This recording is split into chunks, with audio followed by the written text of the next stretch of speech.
Well guys, 2023 has officially began. What does that mean? That means folks are out running and grabbing their new calendars, their new kind of notebooks, anything they can to be productive.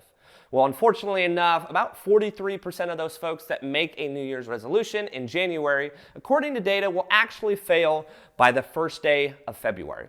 So the question remains, how can I be productive in 2023? But more importantly, how can I be productive and remain productive? In order to become something, you must first understand what that something is. A quick Google search tells us productivity is the effectiveness of productive effort, especially in an industry, as measured in terms of the rate of output per unit of input. I actually really like how that's worded because it highlights the key components of being productive. The idea of comparing your inputs to your outputs.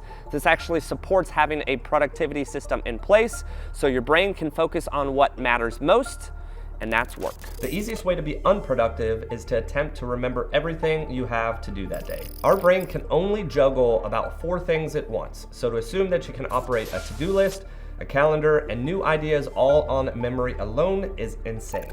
David Allen, an American productivity consultant, puts this perfectly in one simple line. Your mind is for having ideas, not holding them. We should not be using all of our brain power on remembering birthdays, phone numbers, and every event for the year. So what do? Just forget them? How do we store all these small details away for later use? This is where productivity tools come in.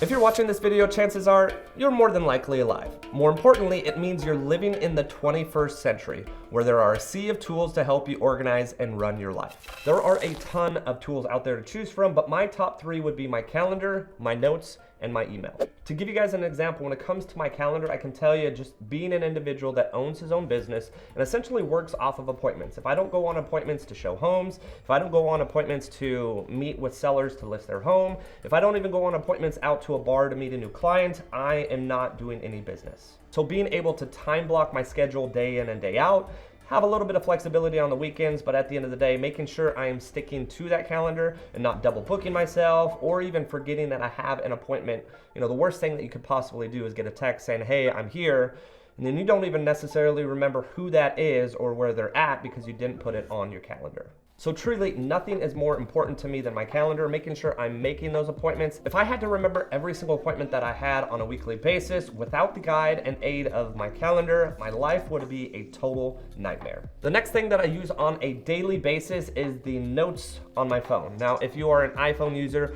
or an Android user, both phones have the ability to write down notes. Now, I can tell you, if I open up the notes application on my phone, I have 36 different notes, which probably is on the smaller side for most folks, but I have notes ranging all the way from yesterday all the way back to 2021. Now, those older notes are oftentimes things that I don't necessarily need on a daily basis or just stuff that I'm not currently using, but I can tell you, if you scroll all the way to the very top, these are notes that I'm taking on a daily basis because I physically cannot remember every single thing that I need to write down. Remember guys, there is no physical way possible that you can remember everything in life. Make sure to take advantage of these apps to make your life much easier. One tip for you guys, if you actually use the night before to write down a to-do list for the following day, it can truly help set your mind straight and help you be productive for the following day.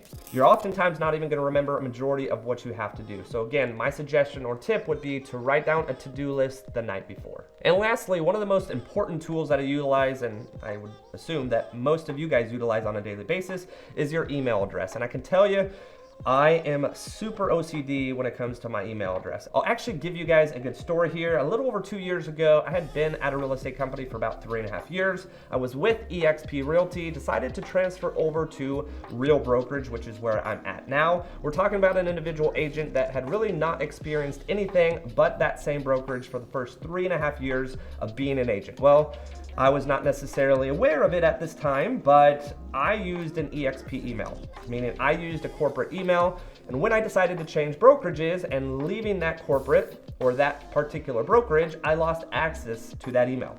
Meaning the email that was attached to this very YouTube channel, I no longer had access to. I actually took a full week out of my schedule trying to get in touch with the right people at eXp, even though I was at Real Brokerage, to give me access to my eXp email address. And I was fortunate enough to get access to it, transfer my information as well as all of the emails over, but I can say that it was a total nightmare being able to transfer and have access to that email address, then all of a sudden lose access to it and have to be forced to use the new email address. So tip here, guys, make sure you have your own domain, make sure you have your own email address. So if and when that day comes that you leave that corporate job, you're no longer stuck in limbo with a business that's no longer able to operate because you no longer have access to that email address. I hope some of these tips help you guys be productive. We all deserve to feel like our life is in our control. Thanks again for watching, guys. Make sure to like and subscribe. It really does help, and stay tuned for the next video.